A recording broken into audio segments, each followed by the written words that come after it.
রাজধানীর গণপরিবহন নিয়ে চলছে তুঘলকি কাণ্ড। সরকার ও পরিবহন মালিক দুই পক্ষ আলাদাভাবে চালু করতে চায় রুট ভিত্তিক বাস চলাচল। এটা শুধু অবৈজ্ঞানিকই নয়, সাংঘর্ষিক বলেও মত সড়ক ও পরিবহন বিশেষজ্ঞদের। এরই মধ্যে মালিক পক্ষ এক রুটে কোম্পানি ভিত্তিক বাস চলাচল শুরু করলেও যাত্রীদের অভিযোগ পরিবর্তন হয়নি কিছুই। কোম্পানির অধীনে বাস চালানো নিয়ে মালিকদের মধ্যে সৃষ্টি হয়েছে বিভক্তি। আহমদ অনিকের দুই পর্বের প্রথম প্রতিবেদনে বিস্তারিত।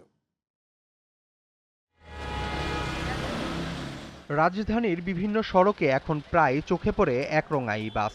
চলতি মাসের ৬ তারিখ আবদুল্লাপুর থেকে ঢাকার বিভিন্ন রুটে চলাচলকারী ২০টির বেশি কোম্পানির প্রায় ২৫০০-এর বেশি বাস নিয়ে বাস রুট ফ্র্যাঞ্চাইজি শুরু করেন বাস মালিকরা।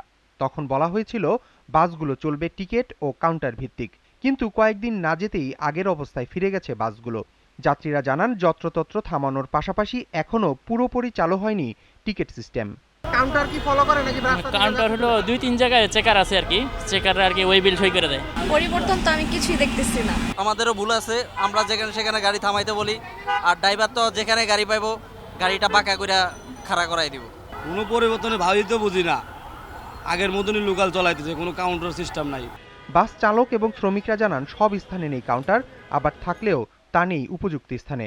শুধু তাই নয়, নিয়ম মেনে নিয়োগও দেওয়া হয়নি চালক শ্রমিকদের। এখন ওই আগে যেরকম টার্গেটে চলতো টার্গেটেই চলতেছে।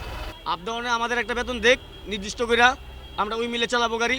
কাউন্টার দিছে এই জায়গায় স্টপিস আরো 10 কিলো পিছে, এলে এমন হইলো। কাউন্টার ও টিকিট ভিত্তিক বাস চলাচলে নানা সমস্যার কথা তুলে ধরে ঢাকা সড়ক পরিবহন মালিক সমিতির কোষাধ্যক্ষ জানান, একক কোম্পানি চালুর উদ্যোগ নিয়ে মালিকদের মধ্যেও আছে মতানৈক্য। এখন পর্যন্ত সিটি কর্পোরেশন আমাদের নির্দিষ্ট স্টপেজ কিছু আছে, কিন্তু পুরা শহর ভিত্তিক তারা এখনো করে দেয়নি, যার জন্য আমাদের নির্দিষ্ট স্টপেজ বলতে কিছু নাই। আর আমাদের এখানে শ্রমিক এবং মালিকদের একটু অসহযোগিতা আছে। ঢাকার নগর পরিবহন শৃঙ্খলায় আনার নামে বাস মালিকরা যে উদ্যোগ নিয়েছে তা গণপরিবহনকে আরও বিশৃঙ্খল করবে বলে জানান বুয়েটের এ বিশেষজ্ঞ। শুধুমাত্র বাসকে আমি পিঙ্ক কালার করলাম, তাতেই বাস রুট ফ্র্যাঞ্চাইজি হয়ে যাবে, এই ধারণাটা তো ভুল। বাসগুলোকে একটা একক ছাতার ভিতরে আনতে হবে, ইউনিফাইড কোম্পানি তৈরি করতে হবে। তারা কিন্তু ইউনিফাইড কোম্পানিটা তৈরি করেনি, তাহলে কম্পিটিশন যেটা ছিল, প্রতিযোগিতা যেটা ছিল, অনেকটা অসুস্থ প্রতিযোগিতা, সেটা তো রয়েই গেল।